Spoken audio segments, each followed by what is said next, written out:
Happy Friday. I think this is going to be a useful topic.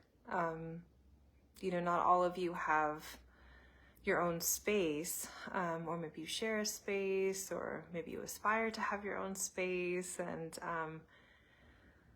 or maybe you have some influence on the spa or the place that you work, where you can influence the space to be more comforting, more thoughtful, and hopefully safer potentially for some of your maternity clients. So one of the things that we send to all of you who join the Maternity Massage Collective is this list of supplies that can be helpful. So this is something that I'm going to be using today, just like as a reference. But I think that we can actually even expand a little bit more on this in terms of safety. I feel like this is mostly like really thoughtful, educational, and then there might be a few other items that are just like more logistically and maybe even like reducing liability concerns that we can touch on today as well. So I'm excited to chat a little bit more about that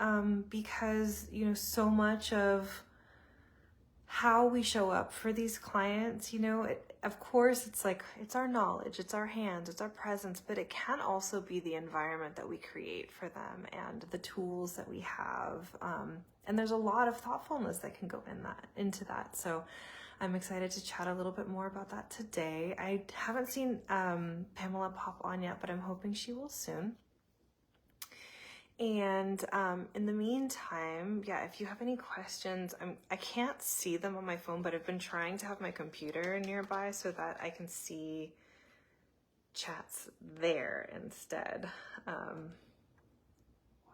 hoping she will soon. Let me mute this. Yes, now I can see the live chat. So if you have questions, if there are things going on in your own practice, or any suggestions, anything that you have, either things that I have left out that you think are really important, or things that you might want mine or Pamela's opinion on, just feel free to drop it in the chat, and we can interact that way. So until Pamela pops on, I might just kind of be going through the list, and then I would love to just maybe embellish that a little bit with some of the safety features. So, some of like the core features is like having a massage table is really great for your maternity clients. But, also thinking about some of the features on that massage table that can be really helpful. So things like having a table that's wide enough to accommodate comfortably using side lying. So, some massage tables are a little bit on the narrow side. So if you have a table that's at least 30 inches wide, that's going to be comfortable for our clients who are understandably larger that we're taking care of. And so, that width is really important. Also, the depth of the foam on the table can be really important because there's all this extra weight. And so if you have a table that's like real thin, and especially I would say if you're not using something like the Oakwork side lying system that can absorb a little bit more of someone's body weight, and instead you're using pillows for side lying, if that cushion is not super thick, they're gonna feel the wood on the table faster because of the extra weight and the extra fluid that they're holding in their tissues. So having something that's, at least, we would usually say 6 inches is great. That will give enough cushion for this population. Another great feature of massage tables, it's not necessary for sure, but it helps, is to have a tilt top feature. So that means that you can get your client into a semi-reclining positioning really quickly and really easily.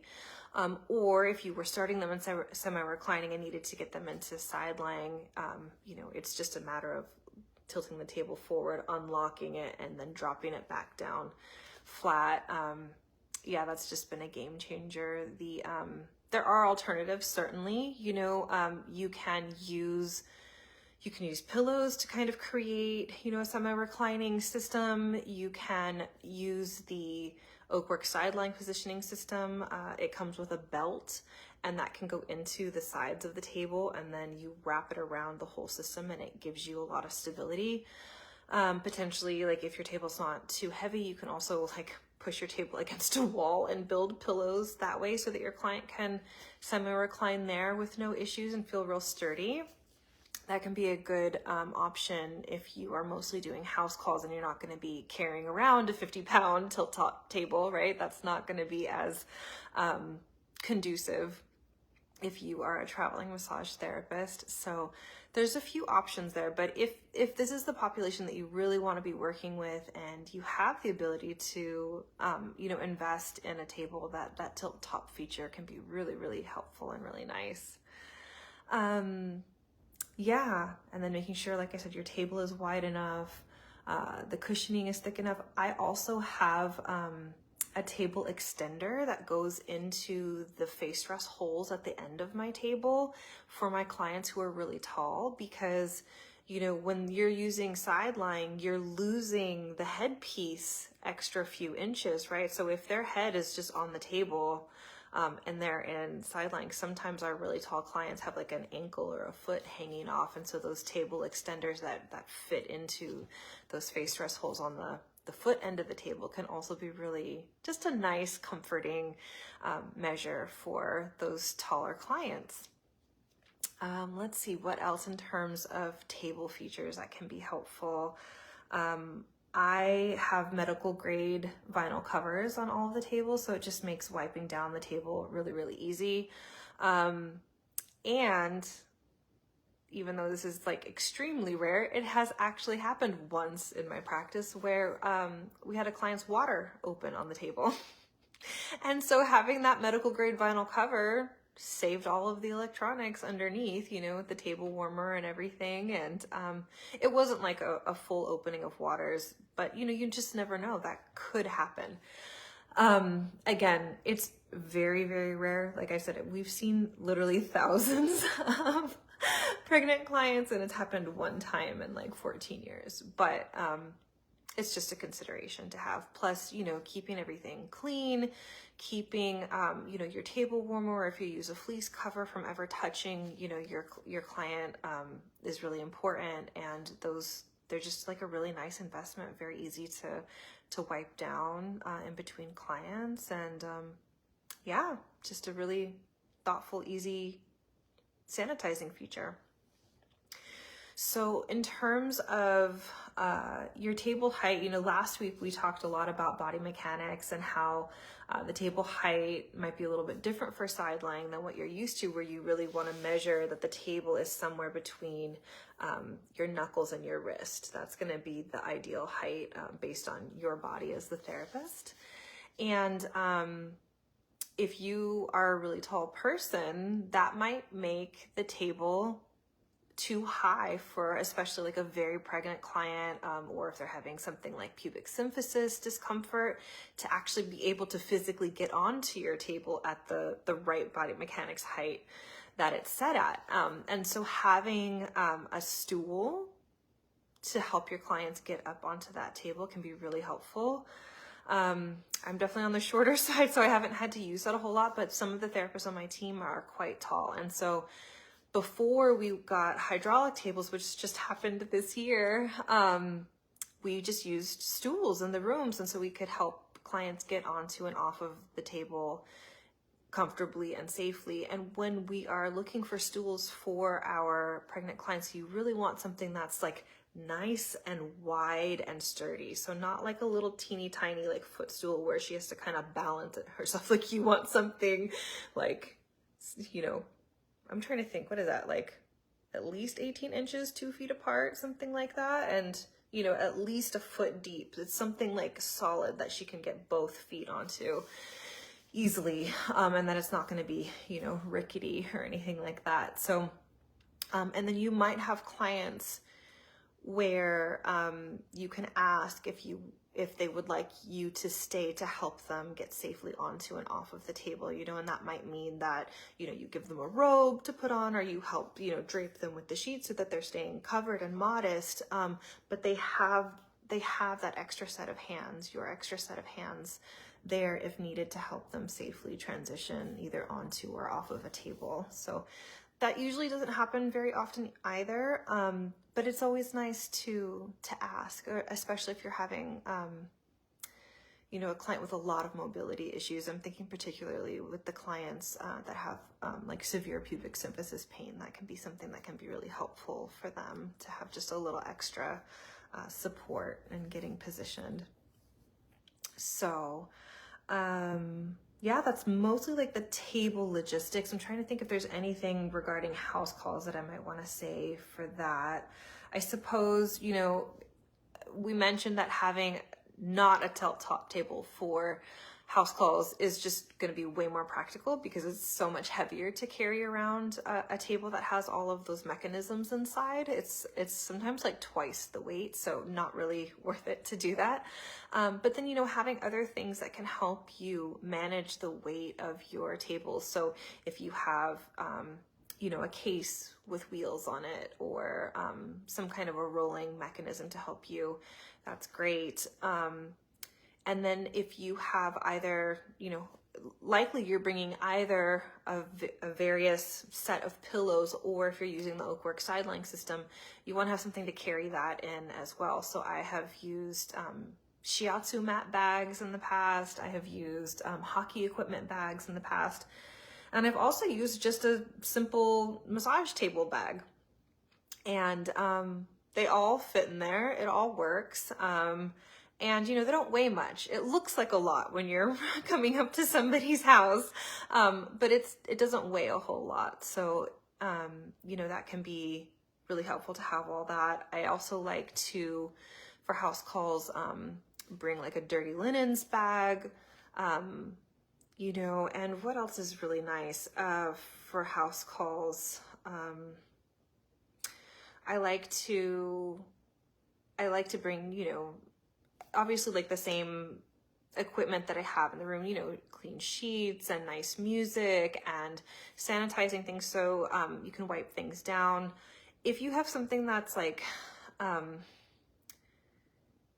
smells a lot, like a cleaning solution, making sure that you either find something that is very neutral or ask, because a lot of our clients, in this phase of life, whether they're pregnant or they have a new baby, spraying anything, in their space can be disrespectful at the very least, or potentially harmful.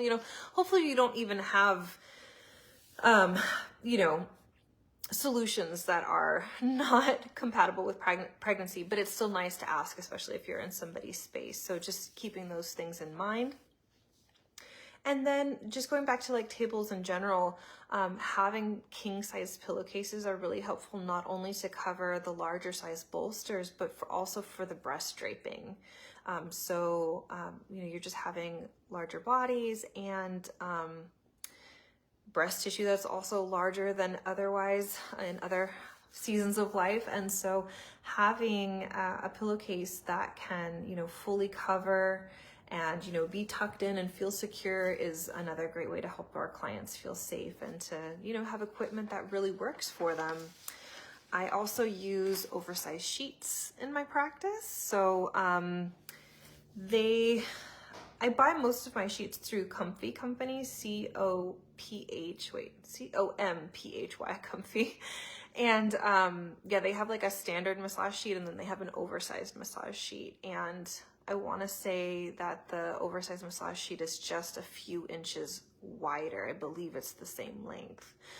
But it works really well for covering those full-term bodies, and you can really tell the difference between having an oversized sheet and a standard size sheet. So if this is a population that you plan to work with exclusively and like really want to meet their needs, those oversized sheets are really great. It's just, they just feel more covered, safer, comfortable. And then when you're doing the turnover from one side to the other, it's just a little bit more material to work with to make sure there's no gapping or exposure that is clearly unwanted. So I also use a table warmer in my practice, and you can go easy with that, with pregnancy. But listen to your client, you know, if they're chilly and they're cold, even with a nice blanket on top, just even like a table warmer on low or medium can be really, really helpful. So I always have that, and we bring them even to house calls as well. In terms of like pillows and bolstering, you're either going to want to have 6 to 8 firm pillows to accommodate sideline positioning, or have the Oakwork sideline positioning system plus a couple of extras pillows. You're also going to want to have a high knee bolster, which you can use either for semi-reclining in pregnancy, or for supine work in postpartum. That high knee bolster can really help protect a weak or compromised low back, especially, you know, in the early weeks postpartum when those abdominal muscles haven't, you know, fully been able to come back online to support her structurally the way that they used to. I also use these, did I spell this wrong? They're plyo pillows. They're little tiny bolsters that they're about this big, and they are made to go under the shoulders, so one on each side. And, you know, they can be great for, I think they're designed for clients who have a lot of rounding in their shoulders to kind of help them come back, but they also work great for clients who are, you know, nursing. Although I think I've said in the past, I prefer to keep my exclusively breastfeeding clients inside lying for 6 months. That doesn't mean that that's what always happens, because of course, like, I will tailor to what the client wants and desires. But I really love to err on the side of like 0 pressure on breast tissue and 0 chance of potentially creating a clogged duct through positioning. And even when you take pressure off of a client, like with using either these plyo pillows, or like you can use like a rolled towel or a small pillow, so that like the full body weight is not being put on top of breast tissue, it can still be possible to create a little bit of pressure on those nursing breasts. And so side lying avoids that completely, and that's one of my favorite reasons for keeping people in it for a long time if they're open to it. I also have cloth diaper inserts, like organic cloth diaper inserts, and we put those underneath the sheets of our table for our postpartum clients in case there's breast milk leakage.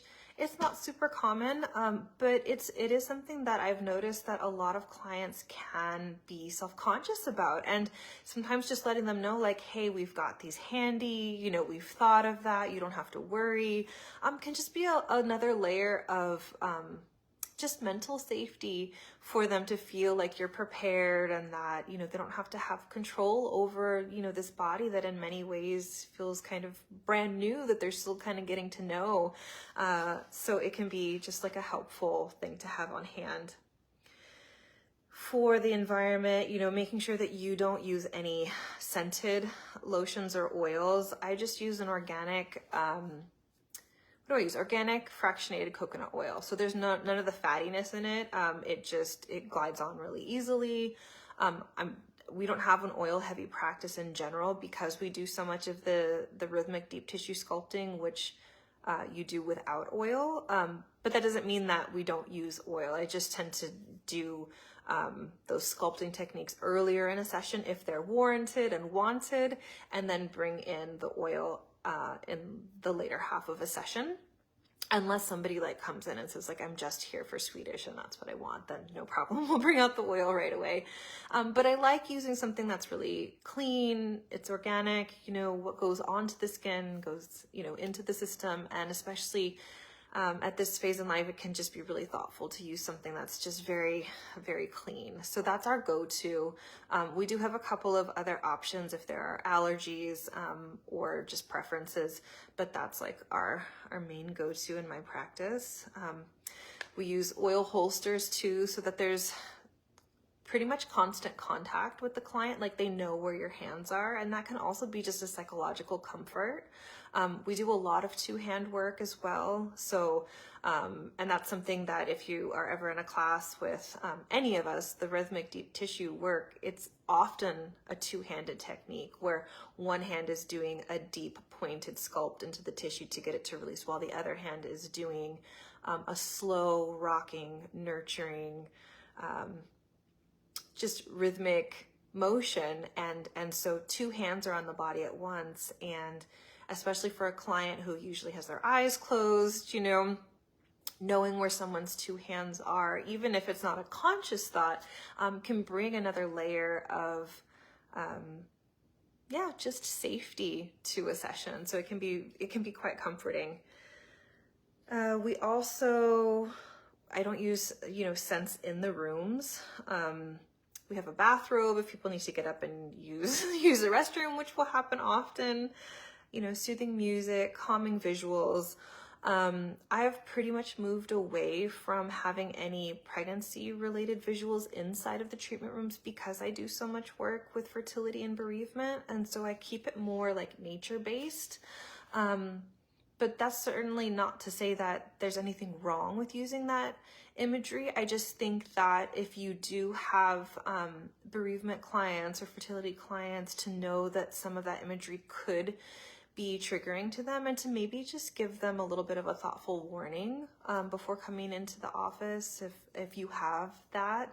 And if that's something that you know, they have expressed they would prefer not to see, it doesn't mean you have to, you know, rearrange your whole office necessarily, but maybe it's something that you like hang a pretty piece of fabric over for their session, you know, especially if it's a rare occurrence that you're offering those services. Yeah, if you want to keep, you know, cleaning towels and, you know, hydrogen peroxide or some other kind of safe disinfectant on hand, you know, those are all great. Having some like educational tools in the treatment room, I think, is also really, really helpful. So we have pelvic models in all of the treatment rooms, so that if we're going to be working in a particular area, or we're trying to help a client understand what's going on in her body, we can point it out and, you know, and physically show her, like, this is your pelvis, you know, this joint, this pubic bone is not one bone, it's two bones together, it's actually a joint, you know, things like that, where people might not know that, and they can better identify what's going on in their own body. So having that inside of the treatment room can be really, really helpful. Along with potentially having some sort of like a female anatomy musculature poster can be helpful. I know Carol has always had one of those in her treatment room. I don't have one in the treatment room. I have one in our break room for our therapists to just reference whenever they need, but it can also be a really helpful visual for the clients themselves to use. And then also thinking about having a full-length mirror, because whenever we are able to give clients feedback on their own posture, it's just going to be a win-win, because they are going to walk out with more awareness of their body and how they're moving through the world, which means they're going to come back with less issues the next time they see you, which they're going to attribute, hopefully, to working with you. And then all of that beautiful work that you do structurally to help, you know, like lengthen, shortened, you know, back pelvic musculature, for example, if they can help correct maybe some of that like anterior pelvic tilt, for example, they might not have as much of that. And so it will actually help your work hold in their body longer. And being able to show them, you know, here's your body. Can you see how we want to stack, you know, your rib cage on top of your pelvis, and like really lift your head up off of your rib cage so that you're not collapsing, you know, all of these heavy areas on top of each other, and really give each section of your body some structural integrity. That can be it can be really empowering and really helpful. And I always tell my clients too, like, this is not about like, you're going to move through the world like this, 100% of the time. You're not, and that's okay. But say that you make those corrections. I don't know. Say if they made those corrections 2 times a day, by the end of that day, by the end of that week, by the end of that month, they're going to feel different in their body. So, however often they can self-correct, and to be able to see that visually in a mirror in your office can be a really great tool to help them. Yeah, so I think that those are like the main pieces. And again, like everything that I've gone over is stuff that is in that Maternity Massage Collective welcome gift that should be in your inbox if you have not seen it, like your Facebook inbox, it should be in there. And then I'm also trying to think like safety wise, making sure that you have like wires, or, just covered tripping hazards. Like remember that this clientele is going to be more apt to trip because some of them cannot see their feet. And so, just making sure that you look around your office, like even from outside, if you're coming in, like how big are these steps? Are they clearly marked? Are all of the cords in my office, covered, out of their way? I try and keep all cords on the side of the room where clients are not getting undressed and getting onto and off of the table, if that's possible. Those are things that can be really important, safety-wise.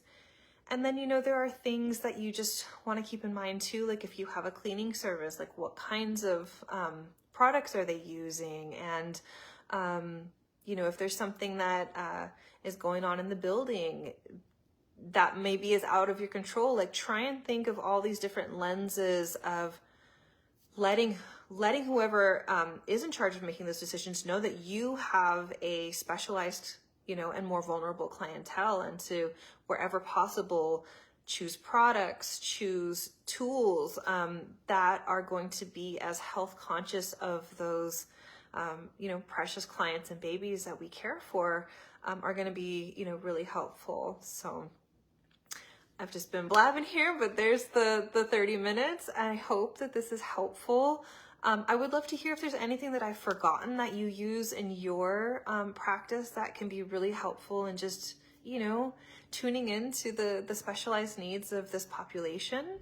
And if you have any questions, like either today or in the future, just drop them, in Facebook, and Pamela and I are happy to, answer them and engage with you. And I hope all of you have a great weekend. I'm going to be seeing some of you in a couple of weeks in San Diego, because I'll be teaching the 4-day 32-hour pre and perinatal massage class then, which means I won't be here that week, because that's November 6th. I'll be away. So Pamela will be holding it down here.